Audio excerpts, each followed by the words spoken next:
5 fakta Denjaka, pasukan hantu laut TNI Angkatan Laut yang ikut kawal Jokowi ke Rusia, Ukraina.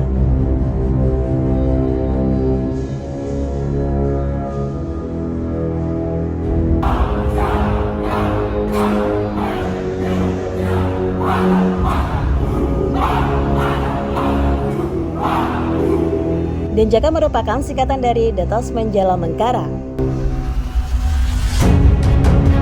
pasukan khusus Tentara Nasional Indonesia Angkatan Laut atau TNI AL. Ini memiliki tugas pokok membina kemampuan anti-teror dan anti-sabotase serta kemampuan klandestin aspek laut. Denjaka dibentuk berdasarkan instruksi Panglima TNI kepada Komandan Korps Marinir pada tanggal 13 November 1984. Cikal bakalnya adalah pasukan Kopassus Angkatan Laut atau Pansusla yang dibentuk oleh Kepala Staf TNI Angkatan Laut atau KSAL pada 4 November 1982 untuk menanggulangi segala bentuk ancaman aspek laut.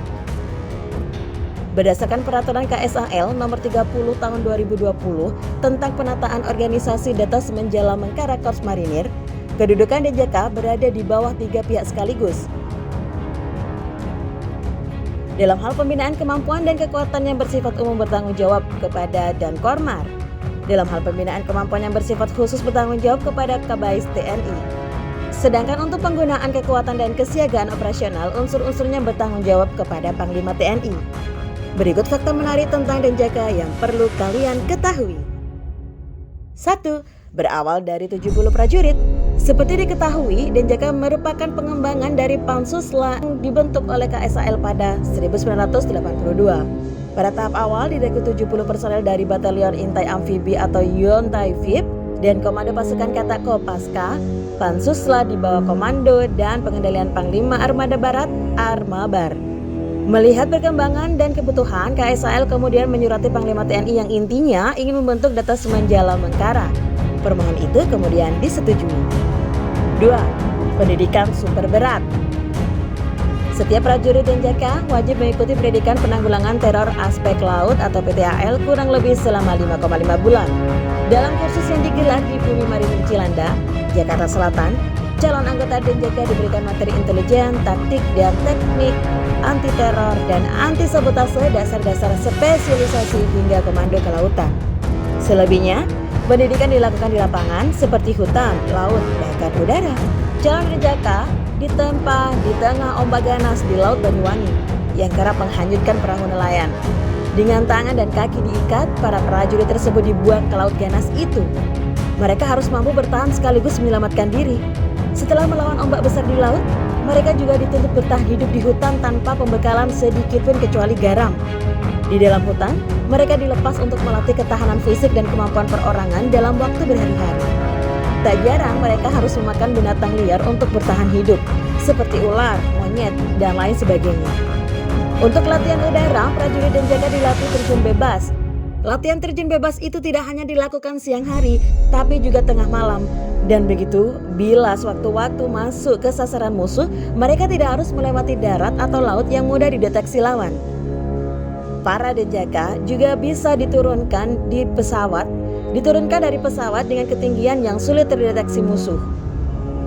Atas kemampuan tersebut, Denjaka pun dijuluki sebagai pasukan hantu laut.